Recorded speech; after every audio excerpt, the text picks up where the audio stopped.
Hello. Hello. Hello. Hello. Hello. देखिए TPA की धारा आपका तेज तो नहीं हो गई ज़्यादा, बताइएगा। अगर टीपीए की धारा आपका 12 चल रहा था यानी कि 12, यहाँ से भी आपका क्वेश्चन बनता है।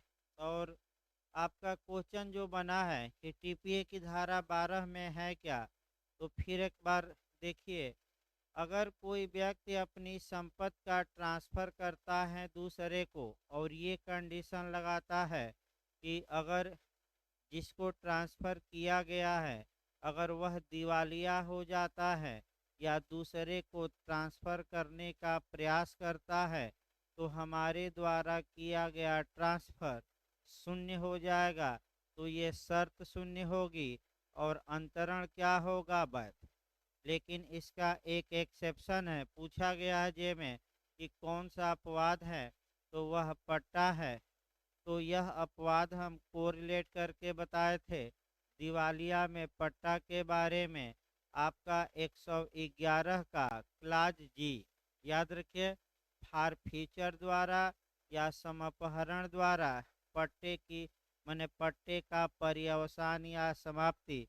और क्लाज एक धारा 111 जी का तीसरा खंड बताया गया था, सतर्क रहिएगा। अगर पट्टा किया गया है, पट्टे कर्जदार को न्यायालय ने दिवालिया घोषित कर दिया, तो पट्टा शून्य नहीं होगा जब तक कि पट्टा विलेख में ये स्पष्ट रूप से शर्त न लगी हो, माने स्पष्ट रूप से लिखा न गया हो कि पट्टादार के दिवालिया होने पर पट्टा शून्य हो जाएगा। यही समस्या आपकी आती है, यानी कि स्पष्ट लिखा गया है तभी पट्टा शून्य होगा। और पट्टा विलेख में अगर कुछ लिखा नहीं गया है तो पट्टा बना रहेगा, भले ही जो पट्टा लिया है वो क्या हो जाए, दिवालिया हो जाए, उससे मतलब नहीं। अब आइए आपका सेक्शन 13 चला जाए। इस पर भी आपका एक क्वेश्चन बनता है, या तो केस बन जाएगा या सिद्धांत बन जाएगा आपका। फिर एक बार शुरुआत करिए, जब भी सेक्शन 13 पढ़िए तो आप सेक्शन 5 से लेकर चलेंगे, यानी कि जो धारा आपका 5 में सिद्धांत है उसको लेकर चलना पड़ेगा। देखिए आपका क्या कहा गया है। सेक्शन 5 ये बताता है कि जो भी ट्रांसफ़र टीपीए के तहत होगा वह आपका इंटरवाइवस होगा, यानी कि जीवित व्यक्तियों के मध्य होगा, यानी कि आपका इंटरवाइवस होगा। यानी कि जो व्यक्ति ट्रांसफ़र संपत्ति का कर रहा है वह भी जीवित होना चाहिए, और जिसके फेवर में ट्रांसफ़र किया जा रहा है वह भी उस समय लिविंग या जीवित होना चाहिए। यानी कि अगर ए अपनी संपत्ति बी को बेच रहा है तो टीपीए का सेक्शन 5 ये बताता है कि ए भी जीवित हो उस समय और बी भी क्या हो, जीवित। इसी को कहते हैं आपका जो ट्रांसफ़र होगा वह इंटरवाइवस होगा। फिर धारा 5 पर ये क्वेश्चन बनता है, एक जीवित व्यक्ति दूसरे जीवित व्यक्ति को, एक जीवित व्यक्ति स्वयं को, या एक जीवित व्यक्ति स्वयं दूसरों को और स्वयं को ट्रांसफ़र कर सकता है। यहाँ जो क्वेश्चन आपका बनता है, मैं बताया भी था कि जो स्वयं या सेल्फ शब्द है वह कब जोड़ा गया, यहाँ अंदर जाकर क्वेश्चन बनता है। तो मैं बताया था 1929 में जोड़ा गया, तो फिर 1929 के संशोधन पर एक नया क्वेश्चन बन सकता है कि मिनी टीपीए किसे कहा जाता है। 1929 के संशोधन को सबसे ज़्यादा संशोधन किस सन में किए गए टीपीए में, तो 1929। अब आइए, यानी कि इंटरवाइवस ही ट्रांसफ़र होगा, लेकिन ये ला का एब्सोल्यूट रूल नहीं है, विधि का पूर्ण नियम नहीं है। इसके 3 अपवाद हैं, धारा 13, 14 और 16। तो फिर याद रखिए धारा 5 के एक्सेप्शन। अपवाद का मतलब कि विरोधी नियम, यानी कि इस नियम को धारा 5 को ये क्या करेंगी, तीनों धाराएं विफल करेंगी। अब धारा 13 में क्या है, अजात व्यक्ति के फायदे के लिए अंतरण। तो पहले तो हेडिंग से ही लोग क्वेश्चन आपका गलत कर देते हैं। अजात व्यक्ति को अंतरण कि अजात व्यक्ति के फायदे के लिए। अजात का मतलब जो अनबार्न हो, अजन्मा हो, यानी कि अभी उसका जन्म न हुआ हो, चाहे वह गर्भ में आया हो या न आया, इससे मतलब नहीं। अब आपका सेक्शन 5 कवर करिए। सेक्शन 5 तो ये बताता है कि अंतरण जीवित व्यक्तियों के बीच होगा। तो को और के पक्ष में आपका अंतर है। अगर ये दे कि अजात व्यक्ति को अंतरण, तो को मतलब डायरेक्ट हो गया और डायरेक्ट ट्रांसफर किया ही नहीं जा सकता, क्योंकि धारा 5 का उल्लंघन हो जाएगा। तो अजात व्यक्ति के फायदे के लिए अंतरण किया जाएगा, को नहीं, सतर्क रहेगा। को का मतलब कि अजात को डायरेक्ट किया जा रहा है, और के फायदे के लिए का मतलब कि डायरेक्ट नहीं बल्कि कैसे किया जा रहा है, इनडायरेक्ट। तो आपका धारा 5 के तहत इंटरवाइवस ट्रांसफर होगा। लेकिन अगर किसी व्यक्ति की इच्छा है कि वह किसी अजात को संपत्ति दे, तो कानून इसकी इच्छा का सम्मान करता है, लेकिन ये कहता है कि तुम कुछ नियमों का पालन करके ऐसा कर सकते हो, और वे नियम धारा 13 में और 14 में दिए गए हैं। तो पहले सेक्शन 13 देखा जाए। सेक्शन 13 ये बताता है कि अगर कोई व्यक्ति है, यानी कि अगर कोई व्यक्ति है, ये किसी अजात अजात बना लिया जाए सी को, यानी कि अजन्मा कौन है, सी। याद रखिएगा, ये एक व्यक्ति है, वह चाहता है कि हम डायरेक्ट अजन्मे को अपनी प्रॉपर्टी ट्रांसफर कर दें। ये संभव नहीं है।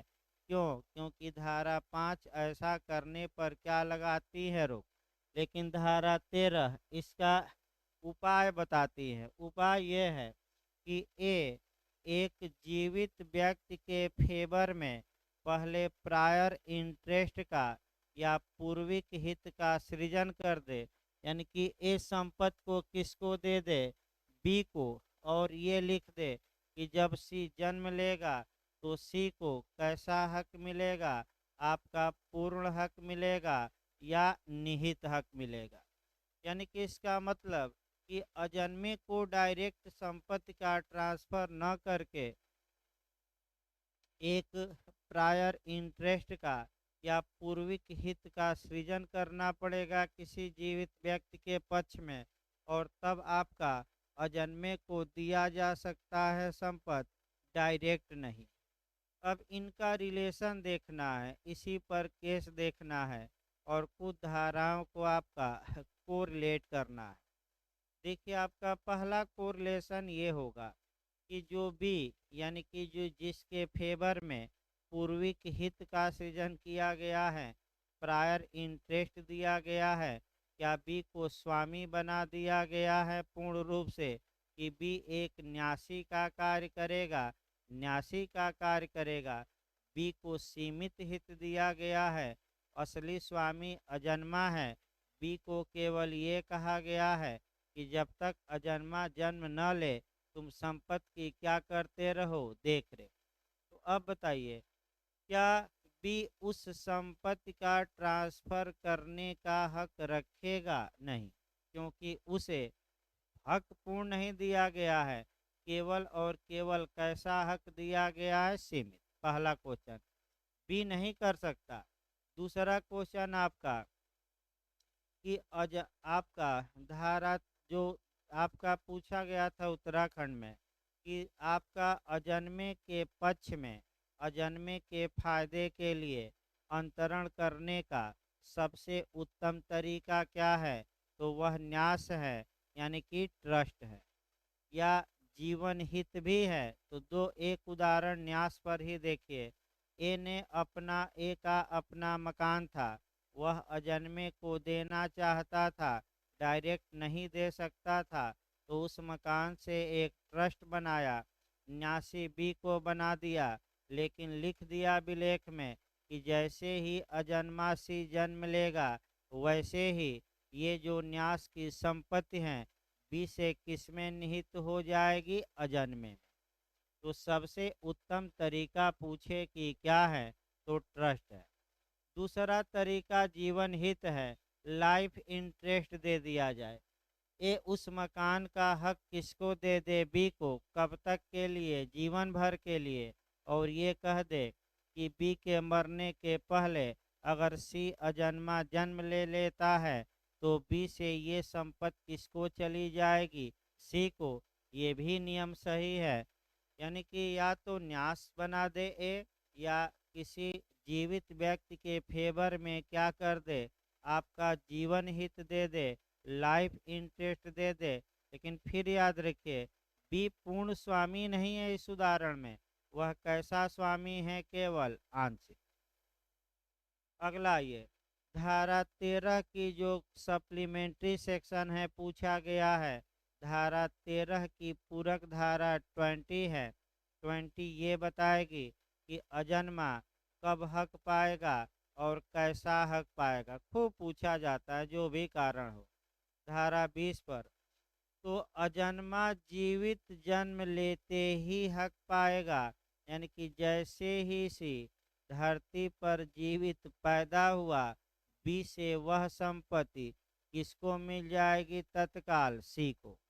याद रखिए, ये कैसा हित होगा, तो जो संपत्ति तत्काल मिल रही है आपका जन्मे को, तो वह निहित हित होगा कि समाश्रित, यानी कि वेस्टेड हित होगा। फिर क्वेश्चन बना कि निहित हित की परिभाषा किस धारा में दी गई है, तो 19। तीन धाराएं कोरिलेट हुई आपका।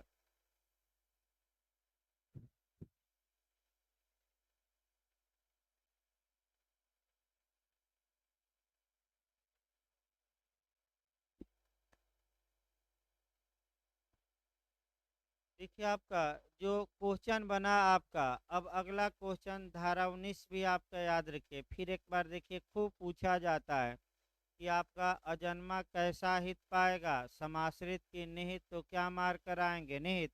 कब हक पाएगा, तो जन्मतः पाएगा, जीवित जन्म लिया हो कि मरा हुआ, जीवित जन्म। याद रखिएगा, कैसा जन्म लिया हो, जीवित।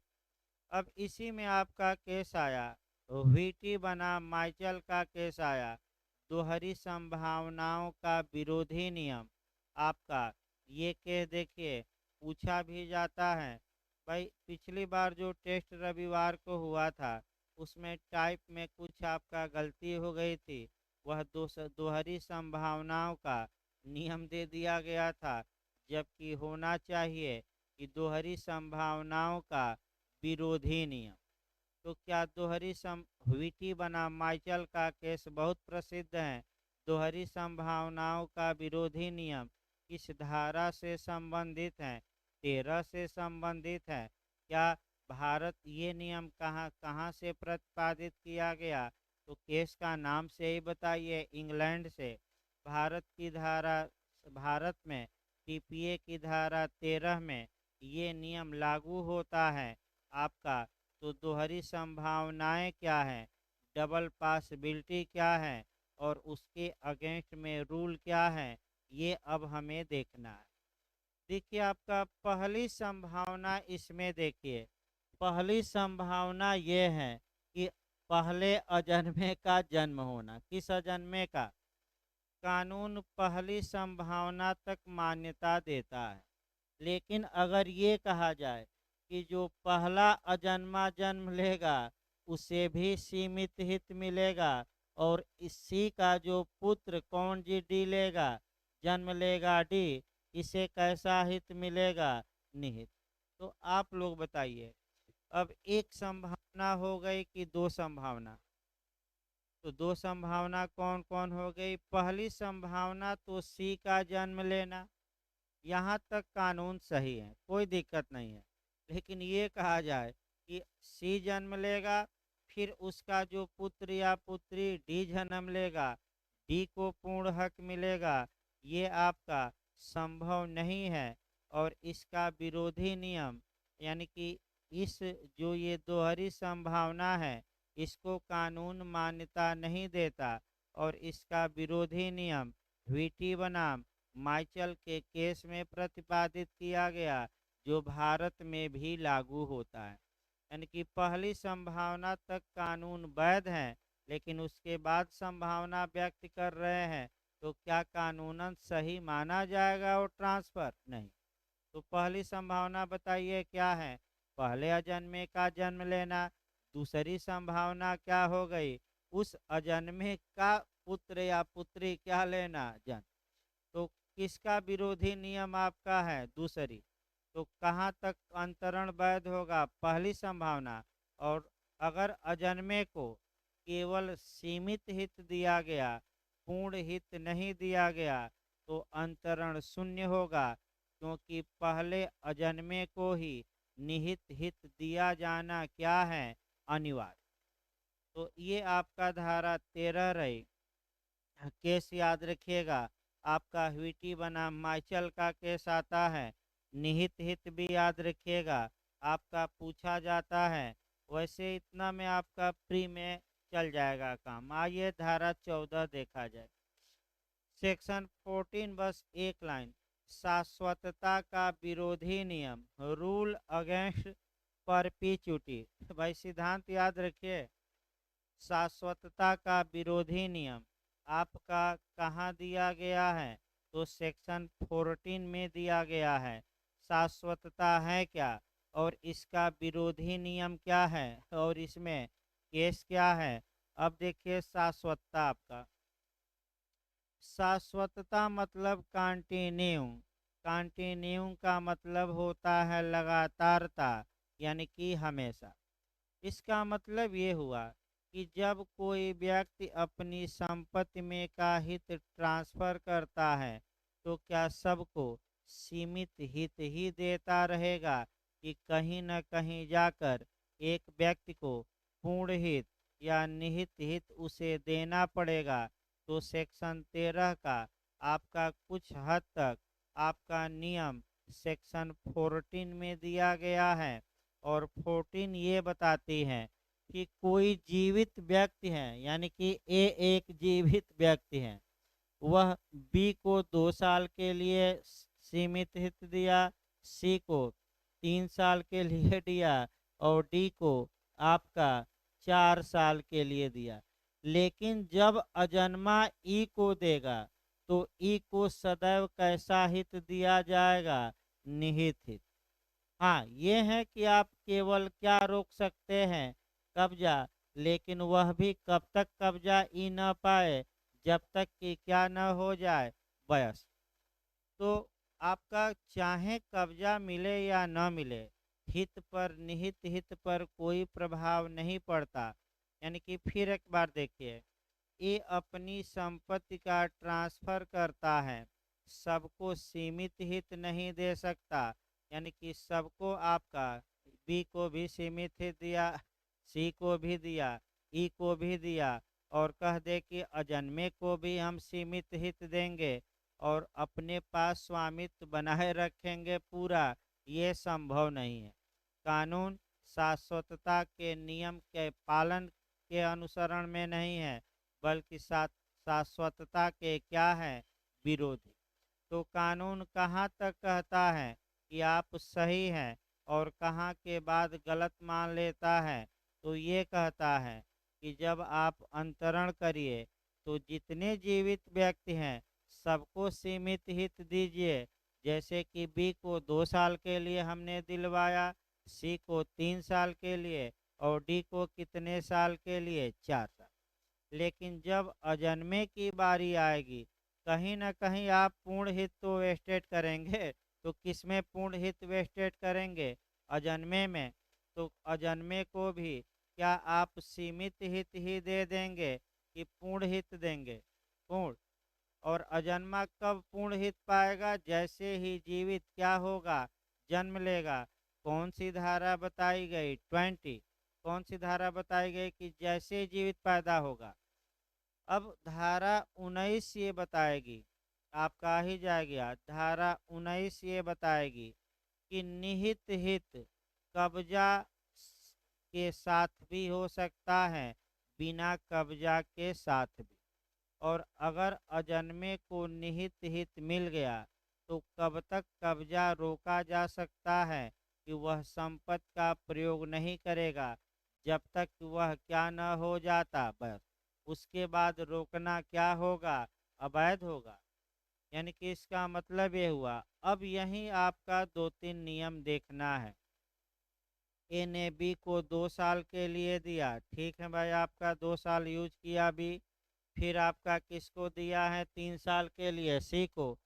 और सी जब भी यूज कर रहा था तो सी क्या हो गया, मर गया। तो बताइए, अब बी के बाद जो संपत्ति जाएगी सीमित हित किसको मिलेगा, डी को। डी कितना दिन तक भुगतेगा, इस 4 साल के अंदर किसको जन्म ले लेना है, अजन्मे को। नहीं तो संपत्ति कहाँ बैक हो जाएगी, एक। उतना नहीं पूछा जाता है, नहीं तो बताते। यही आपका जो ये आया धारा 15, धारा 14 में, रूल अगेंस्ट परपीचुटी, शाश्वतता के विरोधी नियम, टैगोर बनाम टैगोर के वाद में परिभाषित किया गया। यानी कि टैगोर बनाम टैगोर का वाद है। 14 भी आपका जो पूछा जा सकता है कंपटीशन में, वह आपका समाप्त हो गई। अब आइए आपका 15 पर आया जाए। यानी कि सेक्शन 15 से भी एक क्वेश्चन बनता है। पहले तो ये जानिए कि सेक्शन 15 पर केस याद करना पड़ेगा, और वह केस है लीक बनाम रॉबिन्सन। फिर एक बार याद रखिए, धारा 15 पर भी क्वेश्चन बनता है। धारा 15 पर केस याद रखना है, लीक बनाम रॉबिन्सन का। अब देखिए क्वेश्चन क्या बनता है, बहुत अच्छा क्वेश्चन है इसमें।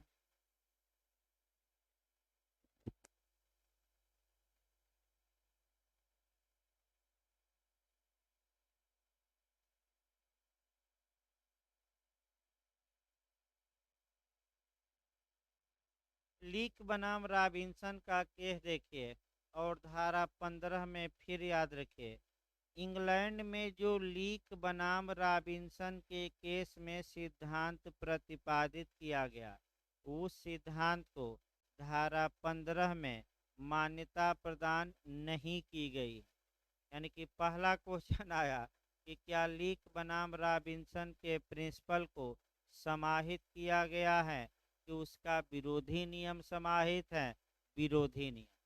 तो आखिर धारा 15 में क्या है, और लीक बनाम रॉबिन्सन के केस में क्या आया। पहले धारा 15 देखिए, और तब आपका और बातें बताई जाए। देखिए, उस वर्ग को अंतरण जिनमें से कुछ व्यक्ति धारा 13 और 14 के तहत आते हैं। तो फिर एक बार बैरक देखिए, यदि संपत्ति अंतरण से उस संपत्ति में किसी हित का सृजन ऐसे व्यक्तियों के किसी वर्ग के फायदे के लिए किया जाता है जिनमें से कुछ के संबंध में ऐसा हित धारा 13 और 14 में अंतर्विष्ट नियमों में से किसी के कारण विफल हो जाता है, तो ऐसा हित केवल उन्हीं व्यक्तियों के संबंध में, न कि संपूर्ण वर्ग के संबंध में विफल होगा। इसका मतलब ये हुआ कि अगर पूर्विक हित का सृजन किया गया, एक से अधिक व्यक्तियों के फेवर में किया गया, कुछ व्यक्तियों के फेवर में किया गया पूर्विक हित का अंतरण विफल हो जाता है, तो क्या पूरा पूर्विक हित विफल हो जाएगा, कि केवल उन व्यक्तियों के मने फेवर में किया गया पूर्विक हित जो असफल हो गए हैं जिनके पक्ष में। ये आपका समस्या है। तो इस समस्या को इसी उदाहरण पर, सबसे अच्छा उदाहरण मैं बता रहा हूँ। ए ने बी को 2 साल के लिए संपत्ति ट्रांसफर की, उसके बाद कहा कि सी 3 साल के लिए यूज करेगा, उसके बाद कहा कि डी कितने साल के लिए यूज करेगा, 4। तो जिस तारीख को ए ने ये इनको पूर्विक हित दिया है, बी, सी और डी को, यानी कि जिस तारीख को ए ने इनके पक्ष में सीमित हित का सृजन किया है, ये तीनों उस तारीख को क्या होना चाहिए, जीवित। पहला नियम। अब समस्या ये है कि अगर सी मान लीजिए कि तीनों जीवित थे और तीनों के फेवर में कुछ समय के लिए पूर्विक हित दिया गया, सीमित हित, और बी जब तक 2 साल यूज कर रहा है तब तक कौन मर गए? दोनों, सी तथा डी। तो आप लोग बताइए, जो पूर्विक हित सी तथा डी के फेवर में दिया गया था वह इनके दिवालिया हो जाने के कारण या मर जाने के कारण या लापता हो जाने के कारण अब क्या हो गया? विफल। भाई विफल हो गया। तो लीक बनाम रॉबिन्सन का केस ये था कि अगर पूर्विक हित किसी को दिया गया है एक से अधिक व्यक्तियों को और एक व्यक्ति के बारे में वह फेल मार गया, तो सभी व्यक्तियों के बारे में वह क्या मार जाएगा? फेल। लेकिन भारत में ऐसा नहीं है। धारा 15 स्पष्ट बताती है कि अगर बी के फेवर में, सी के फेवर में, डी के फेवर में उस समय के लिए पूर्विक हित दिया गया है और सी तथा डी मर जाते हैं, पूर्विक हित विफल हो जाता है, तो आपका अंतरण विफल नहीं होगा। सबके फेवर में किया गया आपका अंतरण विफल नहीं होगा। तो कौन 2 साल केवल उपभोग करेगा? कौन बचा है? बी। बी 2 साल उपभोग करे और इस 2 साल के अंदर किसको जन्म ले लेना है? अजन्मे को। किसको जन्म लेना है? अगर अजन्मा जन्म नहीं लेता तो संपत्ति बैक हो जाएगी, बी को कभी नहीं मिलेगी। या तो अजन्मे को जाएगी या मूल स्वामी को, बी को नहीं मिलेगी, क्योंकि बी को केवल क्या मिला है? सीमित हित। ये धारा लीक बनाम रॉबिन्सन के केस के विपरीत नियम है। फिर एक बार हम बता रहे हैं, लीक बनाम रॉबिन्सन में ये कहा गया कि अगर कुछ व्यक्तियों के फेवर में दिया गया पूर्विक हित विफल हो जाता है तो पूरा पूर्विक हित ही क्या होगा? विफल। लेकिन धारा 15 लीक बनाम रॉबिन्सन के केस के विपरीत नियम बताती है कि जिनके फेवर में किया गया अंतरण विफल हुआ है केवल वही अंतरण विफल होगा, और जो बचे हैं लोग उनके बारे में अंतरण क्या माना जाएगा? सफल माना जाएगा, पूर्विक अंतरण या पूर्विक हित। और लेकिन उनके मरने के पहले कौन जीवित जन्म ले ले? अजन्मा। इस प्रकार आपका जो धारा 15 भी समाप्त हो गई, बहुत छोटी थी। अब धारा पूछ सकता है कि धारा 15 किसकी पूरक धारा है? नया क्वेश्चन बन सकता है, 13 की, 14 की, दोनों की, इनमें से कोई नहीं। तो बताइए धारा 15 किसके लिए लागू होगी? डायरेक्ट पहले लिख लीजिए, धारा 15 सेक्शन 13 और 14 की क्या है? सप्लीमेंट। एक एक छोटी छोटी बात याद रखिए। आइए 16 देखा जाए। 16 में सिद्धांत बनता है अंतरण का किसी पूर्विक हित की निष्फलता पर प्रभावी होना। देखिए आपका यहाँ से भी अच्छा क्वेश्चन बनता है। फिर पहला क्वेश्चन पूछा जाएगा कि सेक्शन 16 किसकी सप्लीमेंट्री सेक्शन है? तो आपका 13 और 14 ही मारेंगे। लिख लीजिए उसमें बैरक में। आपका हम अपने मन से नहीं बता रहे हैं, ये बैरक में ही लिखा है, यानी कि अपने मन से नहीं बताया जा रहा है। ये अब 16 पर आइए, पूछा क्वेश्चन क्या जाता है। पहले 16 का सिद्धांत देखा जाए और आपका तब इस पर आपका कह सकते हैं कि जो आपका मैक्सिम पूछी जाती है वह देखा जाएगा। लेकिन सबसे पहले 16 का प्रिंसिपल देखिए, बेयरेट क्या कहता है। अंतरण का किसी पूर्विक हित की निष्फलता पर प्रभावी होना। अब आइए धारा 13 का, 14 का तो उदाहरण हो ही गया था कई लोगों का। धारा 13 देखा जाए। ये इस मकान का स्वामी है, वह चाहता है कि हम इस मकान को इसको अजन्मे सी को ट्रांसफर करें। तो धारा 5 कहती है कि ए डायरेक्ट सी को ट्रांसफर। तो कौन सी धारा में नियम ट्रांसफर के लिए बताए गए हैं? 13 और 14। किस हित का सृजन करना पड़ेगा? पूर्विक। और सबसे उत्तम उदाहरण उत्तराखंड ने बनाया पूर्वी हित का न्यास। तो न्यास ही बना दिया जाए। देखिए आपका ए ने एक अपने मकान से ट्रस्ट या न्यास बनाया और बी को उस मकान का क्या बना दिया, न्यासी। अब आप लोग 13 पर आइए। 13 ये बताती हैं कि जो ये बी हैं इसके फेवर में पूर्विक हित का सृजन किया गया है।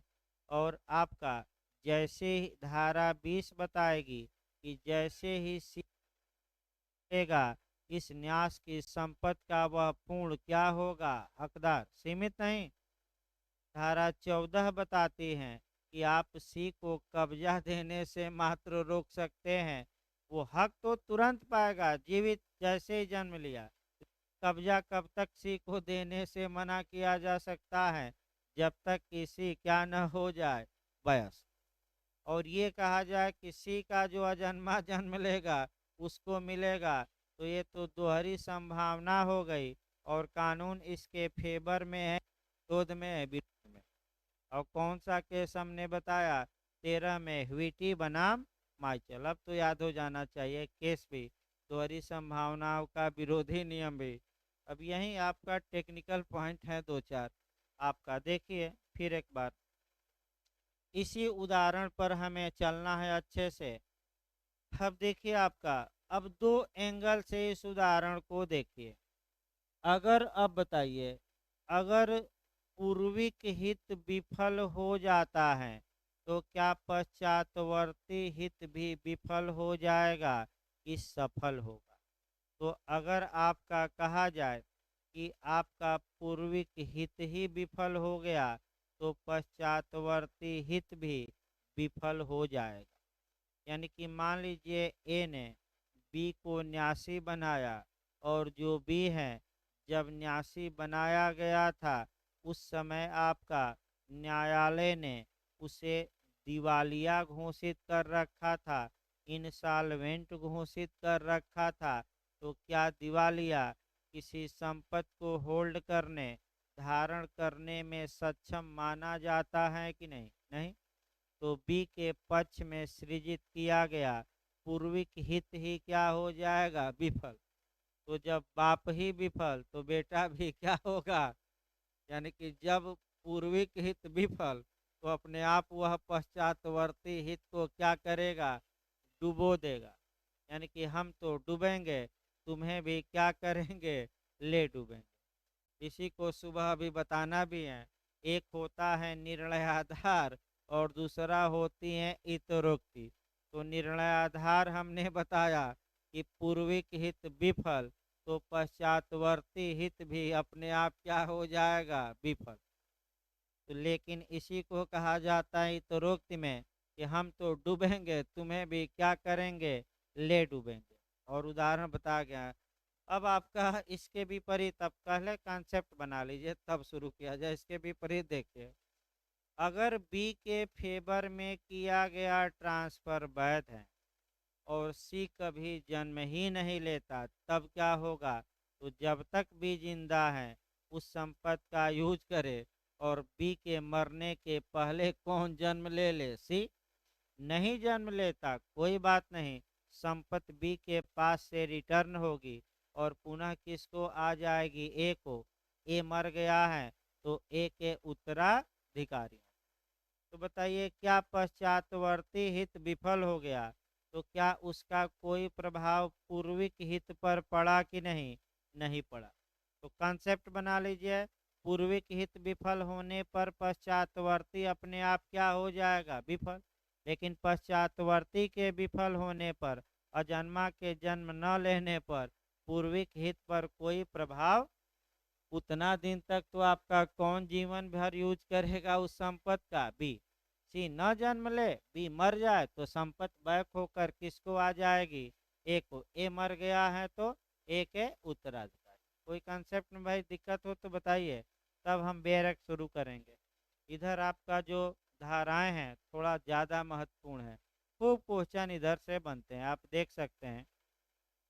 अब धारा 16 देखिए आपका, अंतरण का किसी पूर्विक हित की निष्फलता पर प्रभावी होना तो जहाँ की व्यक्ति या व्यक्तियों के किसी वर्ग के फायदे के लिए सृष्ट हित धाराओं 13 और 14 में अंतर्विष्ट नियमों में से किसी के कारण ऐसे व्यक्ति या संपूर्ण वर्ग के संबंध में विफल हो जाता है, वहाँ उसी संव्यवहार में सृष्ट और ऐसी पूर्विक हित की विफलता के पश्चात या पर प्रभावी होने वाला आश्रित कोई हित भी सफल होगा कि विफल होगा।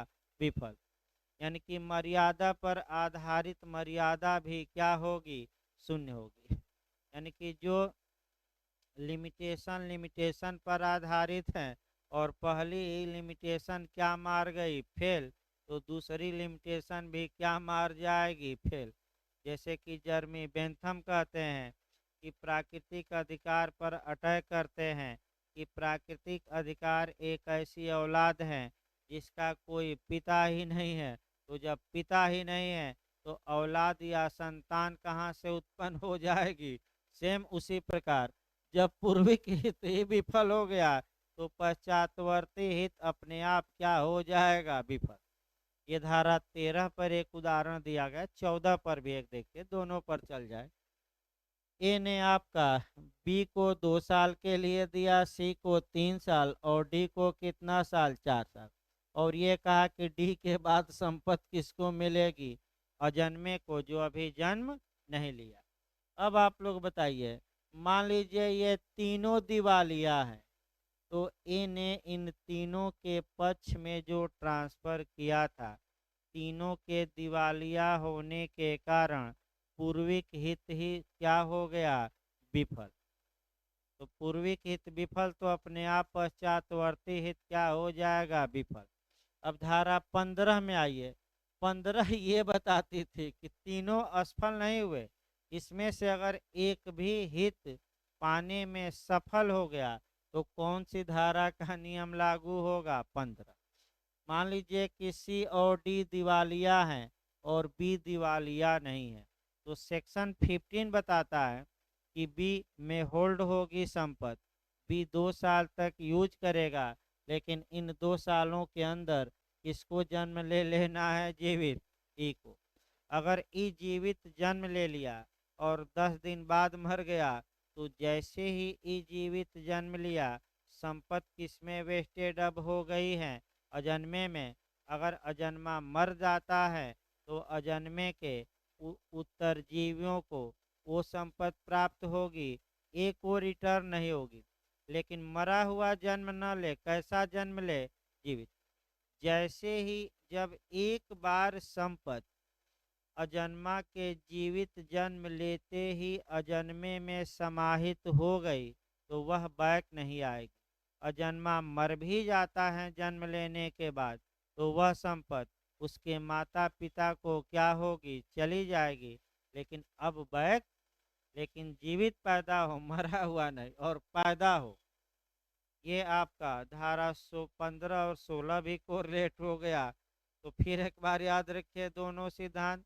धारा 16 में पूर्विक हित विफल तो पश्चातवर्ती अपने आप विफल, लेकिन पश्चातवर्ती विफल हो जाता है तो पूर्विक हित पर उसका प्रभाव, यानी कि सिद्धांत पूछ सकता है कि मर्यादा पर आधारित मर्यादा भी क्या होती है, आपका शून्य होती है।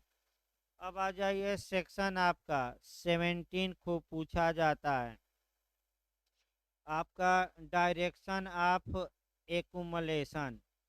एक तो आपका सेक्शन पूछा जाता है कि संचयन के लिए निर्देश किस सेक्शन में दिया गया है, पहला क्वेश्चन। तो भाई सेक्शन याद करके जाइए, कई बार पूछा गया है। तो संचयन के लिए निर्देश आपका सेक्शन 17 में दिया गया है, यानी कि 17 में दिया गया है, पहला क्वेश्चन। दूसरा, संचयन क्या है ये हम बताएंगे, लेकिन तीसरा आपका कह सकते हैं कि केस कौन सा है, थैल्यूसन बनाम वुडफोर्ड। फिर एक बार देखिए, जो धारा 17 पर केस है वह केस याद करना पड़ेगा। थैल्यूसन बनाम वुडफोर्ड का केस है। इस केस में जो सिद्धांत प्रतिपादित किया गया उसका विपरीत नियम धारा 17 में समाहित किया गया है। फिर एक बार कंसेप्ट बना लीजिए। तो देखिए, इंग्लैंड के न्यायालय जो निर्णय दिए थे 1882 के पूर्व, या तो उन निर्णयों को हूबहू स्वीकार कर लिया गया, या जब टीपीए बनी तो उन निर्णयों का विरोधी नियम स्वीकार किया गया। जैसे धारा 15 में लीक बनाम रॉबिन्सन के केस में दिए गए फैसले को स्वीकार न करते हुए उसके विरोध में नियम है। फर्ग्यूसन बनाम वुडफोर्ड में जो फैसला आया उस फैसले को धारा 17 में मान्यता नहीं दी गई है। तो धारा 17 भी ठीक है, केस है फर्ग्यूसन बनाम वुडफोर्ड का, लेकिन इस केस में दिए गए सिद्धांत का विपरीत नियम धारा 17 में रखा गया है। तो या तो सपोर्ट करने के लिए या उसके क्या होगा, विरोध। तो दो विरोधी मिले, कौन कौन, आपका धारा 15 और दूसरा कौन सा, धारा 17।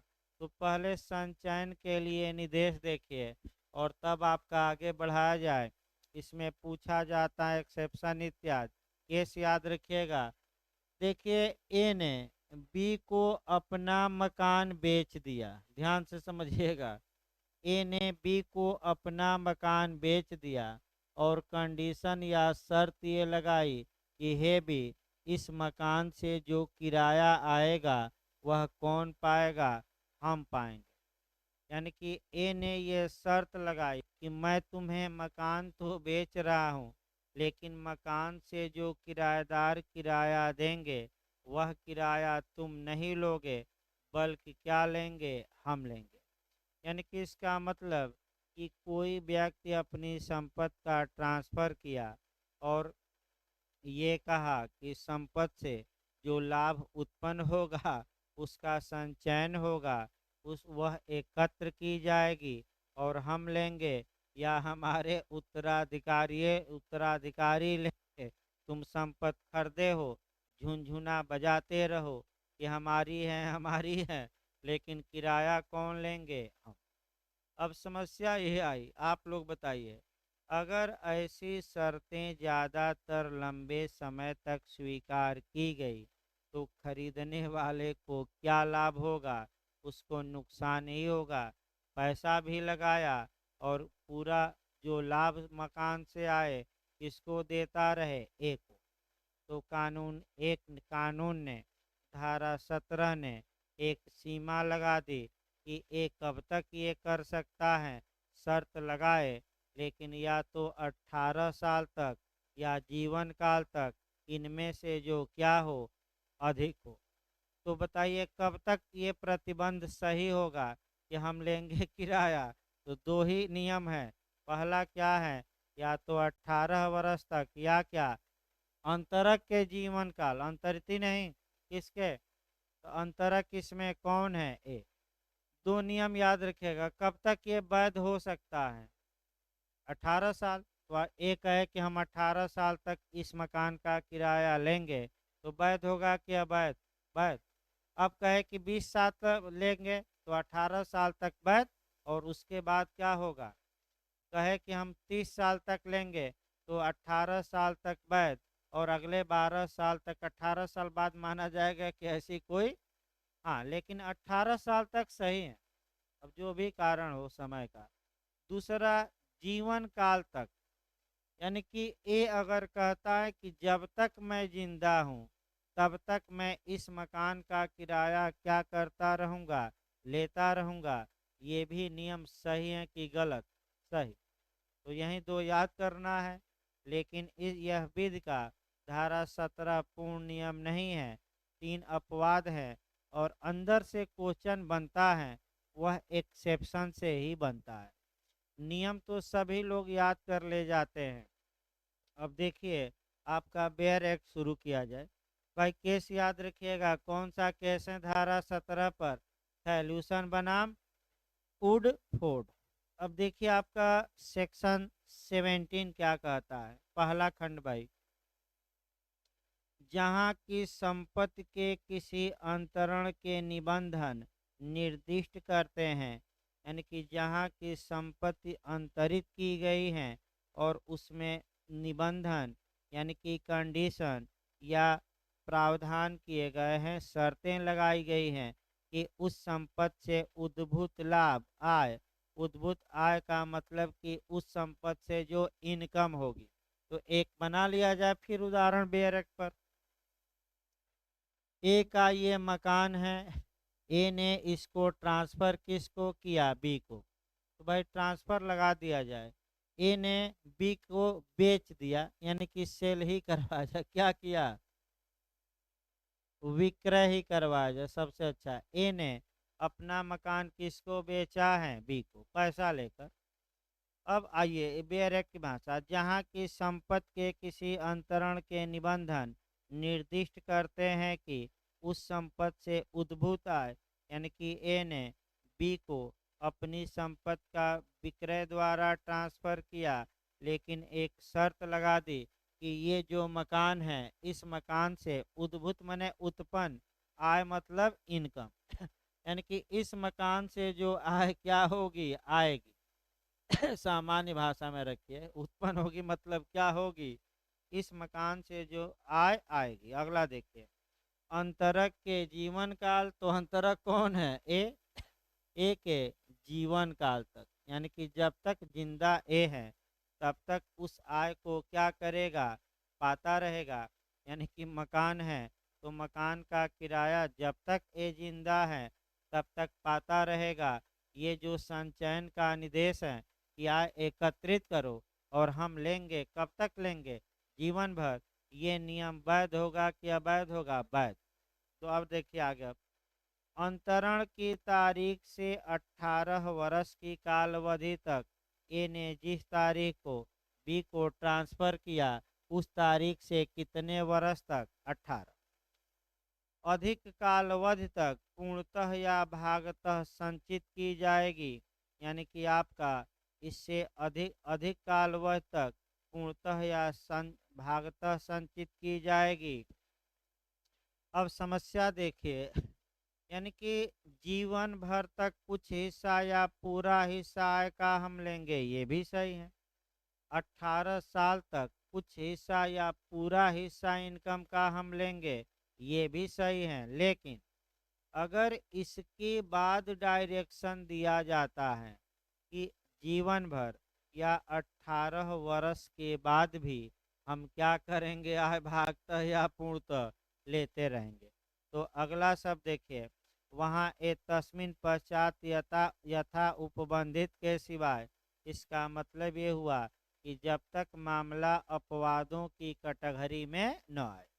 उपाय, ऐसा निर्देश वहाँ तक शून्य होगा जहाँ तक कि वह कालावधि जिसके दौरान में संचयन करना निर्दिष्ट है, पूर्वोक्त कालावधियों में से दीर्घतम कालावधि के लिए दीर्घतम कालावधि से अधिक हो, और ऐसे अंतिम वर्णित कालावधि का अंत होने पर वह संपत्ति और उसकी आय इस प्रकार बयानित की जाएगी मानो वह कालावधि जिसके दौरान में संचय करना निर्दिष्ट किया था अब बीत गई है।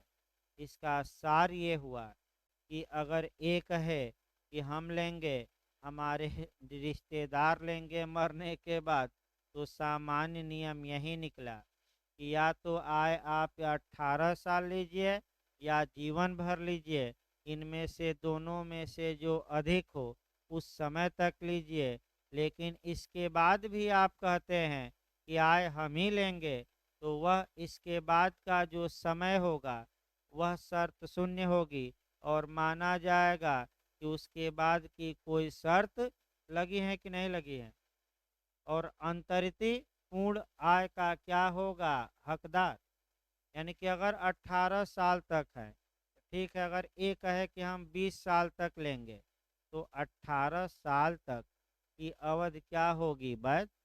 और 18 साल से जैसे ही ऊपर पहुंचा, 2 साल के लिए जो समय बच रहा है उसके बारे में प्रावधान किया गया है कि ये माना जाएगा कि कोई ऐसा निर्देश नहीं था, और कि कौन आय को कौन पाने का हकदार होगा, बी।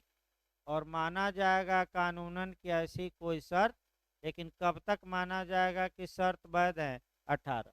ये एकदम याद रखिए, एक है जीवन काल या इनमें से जो दोनों में से क्या हो, अधिक हो। लेकिन इस नियम के 3 अपवाद हैं। अगर मामला 3 अपवादों में से किसी एक में सेट हो जाता है, तो ये जो नियम है जीवन काल और 18 साल क्या हो जाएगा, विफल। और जीवन भर के बाद भी आय लेगा वो, और 18 साल के बाद भी। लेकिन कब, जब मामला किस में आ जाए, धारा 17 के किस क्लाज में, 2 में।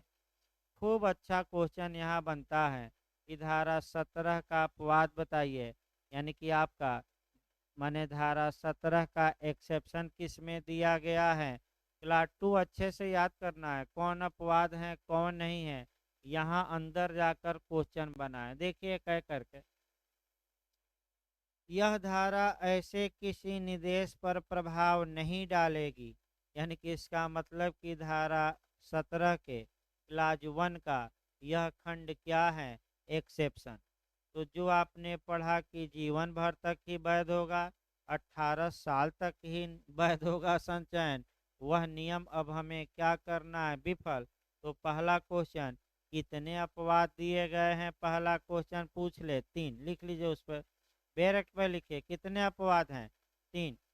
पहला अपवाद देखिए, अंतरक के ऋणों का या अंतरक के अधीन कोई हित पाने वाले किसी अन्य व्यक्ति के ऋणों का संदाय करने के लिए, यानी कि पहला हो गया ऋणों का संदाय। ऋणों का संदाय किसके लिए, अंतरक के लिए भी और अंतरिती के लिए। इसी उदाहरण में देखते रहिए, अगर ये उस मकान पर बैंक से लोन लिया था और शर्त ये लगाता है कि तब तक इस मकान से उत्पन्न आय, यानी कि इस मकान से आने वाला किराया तब तक बैंक में जमा करते रहोगे जब तक कि पूरा लोन क्या न हो जाए, चुकता न हो जाए। तो भले 18 साल का क्या हो गया, वायलेशन, ये जो प्रतिबंध है यह वैध माना जाएगा कि शून्य वैध। दूसरा देखिए, आपका सतर्क रहना है, अंतरक के हित के अधीन जो हित पाया है, तो अंतरक ने अपना आपका बेच दिया है, आपका कह सकते हैं जमीन बी को। तो अगर बी ने पहले से बैंक से कोई लोन लिया हो और ये शर्त लगाता है कि देखो मैं तुम्हें मकान बेच रहा हूँ, लेकिन इस मकान का जो किराया है तुम्हारे द्वारा लिए गए लोन में चुकता होगा, तो अब बताइए ये जो बातें हैं वैध मानी जाएंगी कि शून्य वैध, भले ही 18 साल का क्या हो जाए, वायलेशन। दूसरा देखिए, अंतरक के या अंतरण के अधीन कोई हित पाने वाले किसी अन्य व्यक्ति के पुत्र पुत्रियों या दूरतर संतति के लिए भागों का उपबंध। भाग बहुत महत्वपूर्ण है, यानी कि अगर ये कहता है कि हे भी मैं तुम्हें अपनी प्रॉपर्टी बेच रहा हूँ, लेकिन इस प्रॉपर्टी से जो उत्पन्न लाभ है उसका पूरा हिस्सा नहीं, देखिए भाग लिखा है, सतर्क रहना है, उसका कुछ हिस्सा हमारे कहाँ किसको जाएगा, हमारे मरने के बाद हमारे पुत्र पुत्रियों को जाएगा, लेकिन पूरा भाग के कुछ हिस्सा। तो ये भी शर्त क्या होगी, वैध, भले ही 18 साल का क्या कर दे, वायलेशन।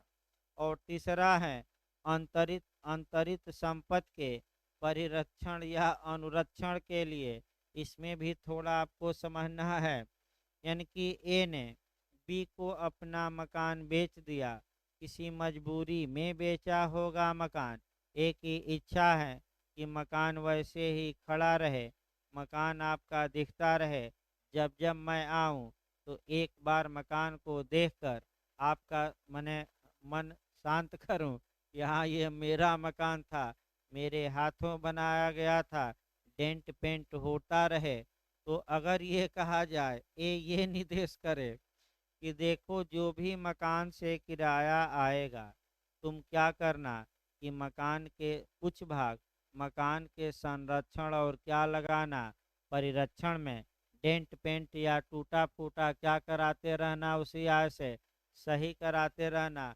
तो भले ये नियम 18 साल का क्या कर दे, वायलेशन, नियम वैध होगा कि अवैध होगा, वैध होगा। तो तीन अपवाद हैं, एक ऋण हो गया, दूसरा संतति हो गई, और तीसरा अंतरित संपत्ति के परिरक्षण और अनुरक्षण।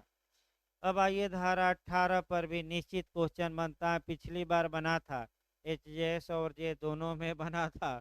एक ही क्वेश्चन बना है कि धारा 18 किसका अपवाद है, गलत ना हो, कंफ्यूज हो जाते हैं लोग। तो 14, 16, 17 धारा 18 किसका एक्सेप्शन है पूछा था क्वेश्चन। तो आपका 14, 16, 17। अब देखिए मॉडल कैसे बनेगा, यानी कि धारा 18 किसका अपवाद नहीं है। अब नहीं पर आइए, दे देगा 13 का, 14 का, 16 का, 17 का। तो बताइए किसका अपवाद नहीं है, 13 का। अगर इसी में दे दे कि धारा 18 अपवाद नहीं है, 14 का, 15 का, 16 का, 17 का, हाँ 15 का। इस अगला क्वेश्चन जो आता है जेस और जे दोनों में, धारा 18 किसका अपवाद है, चार ऑप्शन दिया था, रट कर जाइएगा। 14 एक धारा छोड़ दीजिएगा, कौन सा बीच में, 15, 16 और 17। फिर हम बता रहे हैं बहुत कंफ्यूजन वाला है, और इसको रटिएगा घर पे। 14, 16, 17 जैसे कि आपका, और भी मैं बता रहा हूँ, जैसे कि धारा, अब अपवाद पूरा हम बता रहे हैं कौन कौन किसका अपवाद है एक बार। जैसे कि अंतर्राष्ट्रीय संगठन में आपको बताया जा रहा है कि जब जैसे जैसे सिलेबस आगे बढ़ रहा है किसी भी कानून का, तो पीछे वाली बातें मैं लगातार कोरिलेट भी कर रहा हूँ, ताकि आपका रिवीजन भी जरूरी है, ये नहीं कि केवल पढ़ लिए हो गया। तो फिर एक बार देखिए, धारा 5 का अपवाद कौन सी धाराएं निकली, 13, 14, 16। धारा 7 का अपवाद कौन सी निकली, 35, 41, 43। 35, 35, 41 और कौन सा, हाँ। इसके बाद धारा आपका, मैंने जो धारा 18 है, ये किसका किसका अपवाद है, तो ये आपका है 14, 16 और 17। यानी कि आपका जो धारा 14 में, जो धारा 16 में और 17 में अभी आपने डायरेक्शन ऑफ एकुमुलेशन का प्रिंसिपल पढ़ा, ये विफल हो जाएंगे अगर मामला, अगर अंतरण की धारा में आ जाए आपका 18 में। यानी कि शाश्वतता बनाए रखी जा सकती है जो 14 में रोका गया है, अगर मामला किस में आ जाए, 18 में। मैंने आपका नहीं, अगर मामला धारा 18 की कैटेगरी में आ जाए, 17 का भी उल्लंघन होगा अगर मामला किस धारा में आ जाए, 18 में। तब 17 का अपवाद बताइए। 17 के क्लाज 2 में कितने अपवाद थे, 3। अब एकदम क्रम से याद रखिए, पहला ऋण या उधार, दूसरा संतत, और तीसरा संपत्ति का अनुरक्षण। और एक अपवाद और जोड़ लीजिएगा, एक अपवाद ये जोड़ना है कि जो मामले किस सेक्शन में आ जाए, 18 में, क्योंकि 18 भी धारा 17 का भी क्या है, अपवाद। देखिए 18 में लोक के फायदे के लिए शाश्वत अंतरण, यानी कि यहाँ शाश्वतता वैध होगी। तो आपका देखिए धारा 14, 16 तथा 17 में के निर्बंधन ऐसे संपत्ति अंतरण की दशा में लागू नहीं होंगे। अब याद रखिएगा किस में लागू नहीं होंगे, क्रम से याद रखिएगा, जो लोग के फायदे के लिए, धर्म के लिए अंतरण किया गया हो, ज्ञान के लिए, जैसे स्कूल बनवाइए भाई, तब इसमें शाश्वतता बनाए, ज्ञान के लिए, वाणिज्य के लिए, स्वास्थ्य के लिए हॉस्पिटल बना दीजिए, क्षेम को या मानव जाति के लिए फायदेप्रद किसी अन्य उद्देश्य को अग्रसर करने मतलब क्या हुआ, आगे बढ़ाने के लिए की गई हो, तो धारा 14, 16, 17 का नियम विफल हो जाएगा। अगर अंतरण का उद्देश्य क्या हो, धार्मिक हो, ज्ञान के लिए हो, आपका वाणिज्य के लिए हो, स्वास्थ्य के लिए हो, क्षेम के लिए हो, या मानव जाति के किसके लिए, फायदे के लिए। यही याद रखना है आपका अच्छे से। अब आ जाइए हित देखा जाए आपका। देखिए आपका धारा 19 में निहित हित दिया गया है और 21 में समाश्रित हित। बीच की जो धारा है वह पहले निकाल लिया जाए। धारा 20 एक लाइन में। तो बताइए सेक्शन 20 किसकी सप्लीमेंट्री सेक्शन है, आपका 13 का कि 14 का कि दोनों का, दोनों का। अब दोनों का मारिएगा क्योंकि आपका दोनों का। अजन्मा कब हित पाएगा, तो वयस्क होने पर, जीवित जन्म लेते ही। आपका तो क्या मार कराएंगे, जीवित जन्म लेते ही। कैसा हित पाएगा, मैं लगातार बता रहा हूँ, निहित। तो निहित हित क्या होता है, इसकी परिभाषा की धारा में 19 में। और समाश्रित हित क्या होता है, इसकी परिभाषा किस में, आपका 21 में। तो एक, चूंकि समय भी हो गया, नहीं तो आगे बढ़ाया जाता, कॉन्ट्रैक्ट भी भाई चलाना है। देखिए निहित हित पढ़िएगा तो आप ये मान के चलिए कि हित लगभग पूर्ण होता है। समाश्रित हित पूर्ण नहीं होता, आपका आश्रित होता है।